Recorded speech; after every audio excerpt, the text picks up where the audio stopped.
Good morning mga master, no. Ngayon lang ulit tayo naka-visit sa ating munting manukan.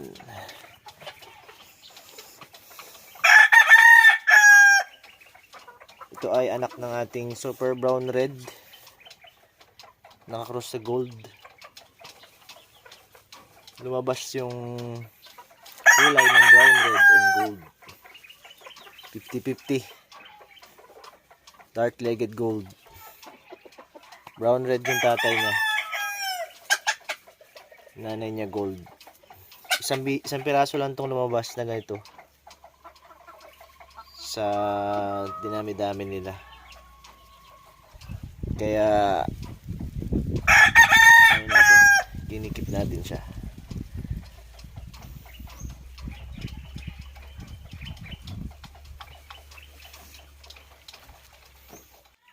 Ito naman yung isang anak rin ng brown red natin. Local born to siya. Hindi lang nabandingan kasi ilang piraso lang sila. Hindi na natin pinabandingan. Super brown red. Nanay nito Boston Roundhead Skulin. Black Boston. May ilap pa. Ito naman mga bagong palabas natin na banded ng Bakbakan National.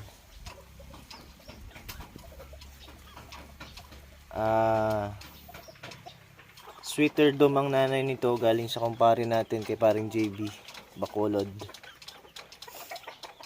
Ang tatay nila brown red, super brown red, cruise sa sweeter dome. Ito ang lumabas, black bolic. Bali apat to sila. Susubukan natin kung maganda yung kakalabasan niya.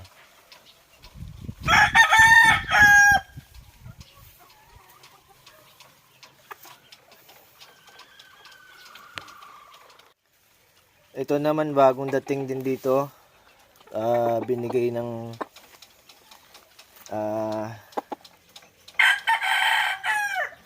aking kuya Dane Gonzaga. Jogod Gray,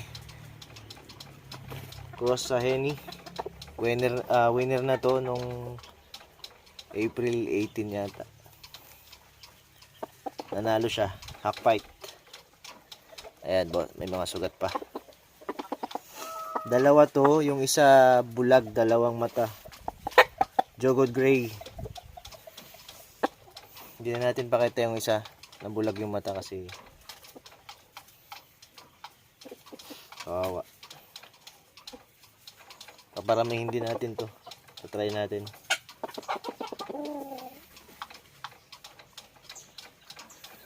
Off color.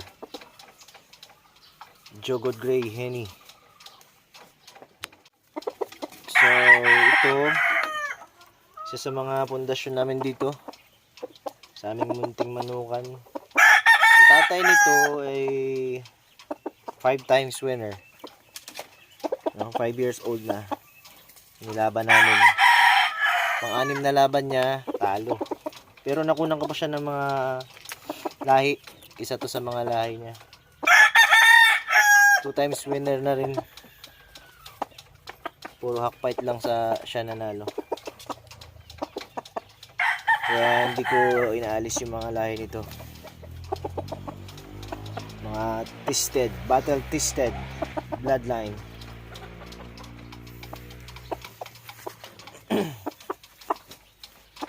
Medium station lang, hindi ganong katangkaran ng mga manok to.